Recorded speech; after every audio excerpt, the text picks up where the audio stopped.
ನಮಸ್ಕಾರ ಸ್ನೇಹಿತರೆ, ಇವತ್ತು ಬಂದಿರುವಂಥ ಜಾಗ 29 ಗುಂಟೆ, 5 ಗುಂಟೆ ಎ ಖರಾಬ್ ಇದೆ, 5 ಗುಂಟೆ ಬಿ ಖರಾಬ್ ಇದೆ. ಇದು ಚನ್ನಪಟ್ಟಣ ತಾಲೂಕು ಬರುತ್ತೆ.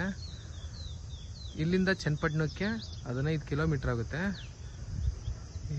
ಇಲ್ಲಿಂದ ಹಲ್ಗೂರಿಗೆ 12 ಕಿಲೋಮೀಟ್ರ್ ಆಗುತ್ತೆ. ನೋಡಿ, ಜಮೀನು ಕಡೆ ತೋರಿಸ್ತಾ ಇದ್ದೀನಿ. ಮಣ್ಣಂತೂ ಬ್ಯೂಟಿಫುಲ್ ಆಗಿದೆ, ಫುಲ್ ರೆಡ್ ಸಾಯಲ್ಲು. ವಿಲೇಜ್ಗೆ 500 ಮೀಟ್ರ್ ಇದೆ. ವಿಲೇಜ್ ಕಾಣುತ್ತೆ, ಅದೇ 500 ಮೀಟ್ರ್ ವಿಲೇಜು. ಮೇಯ್ನ್ ರೋಡ್ಗೆ ಇಲ್ಲಿಂದ ಸ್ಟೇಟ್ ಹೈವೇಗೆ 1 ಕಿಲೋಮೀಟ್ರ್ ಇದೆ. ಜಾಗ ಮಾತ್ರ ತುಂಬ ಚೆನ್ನಾಗಿದೆ. ನೋಡಿ, ಫುಲ್ಲು ರೆಡ್ ಸಾಯಲು, ಫುಲ್ ಫೆನ್ಸ್ ಮಾಡಿದ್ದಾರೆ. ಜನರಲ್ ಪ್ರಾಪರ್ಟಿ, ಲೀಗಲ್ ಆಗಿದೆ ಡಾಕ್ಯುಮೆಂಟು. ನೋಡಿ, ಮಣ್ಣು 46 ಮಣ್ಣು, ಫುಲ್ ಪ್ಯೂರ್ ರೆಡ್ಡು. ಒಂದು 7-8 ಮಾವಿನ ಮರ ಇದೆ, ಮಾವಿನ ಬಿಟ್ಟಿದೆ.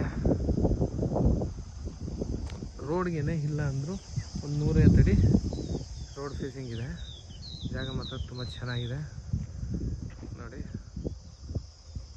ರೆಕ್ಟ್ಯಾಂಗಲ್ ಇದೆ. ಸ್ವಲ್ಪ ಈ ಕಡೆ ಕೂತಿದಾರಲ್ಲ, ಆ ಕಡೆ ಬೆಳೆದಿದೆ ಮೂಲೆ.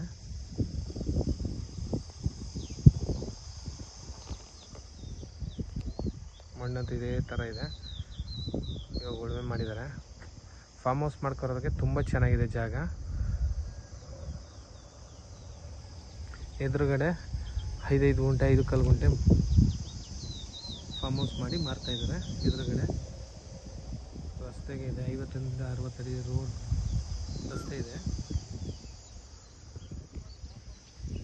ಜಾಗ ಮಾತ್ರ ತುಂಬ ಬ್ಯೂಟಿಫುಲ್ ಆಗಿದೆ. ಎದುರುಗಡೆ ಎಲ್ಲ ಫಾರ್ಮ್ ಹೌಸ್ಗಳೇ, ಅಕ್ಕಪಕ್ಕ ಎಲ್ಲ ಹಿಂದೆಗಡೆ ಫಾರ್ಮ್ ಹೌಸ್ ಮಾಡಿದ್ದಾರೆ. ಅದು ಹಿಂದೆಗಡೆ ವ್ಯೂ ತುಂಬ ಚೆನ್ನಾಗಿದೆ. ಇದು ವ್ಯೂ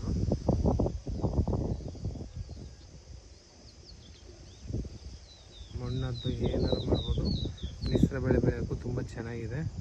ಅಡಿಕೆ ತೆಂಗು ಎಲ್ಲ ಹಾಕ್ಬೋದು. ಇದ್ರ ಗುಂಟೆ 3 ಲಕ್ಷ ಹೇಳ್ತಾ ಇದ್ದಾರೆ. ಕೂತ್ಕೊಂಡ್ರೆ ಸ್ಲೈಟ್ಲಿ ನೆಗೋಷಿಯಬಲ್ ಇದೆ.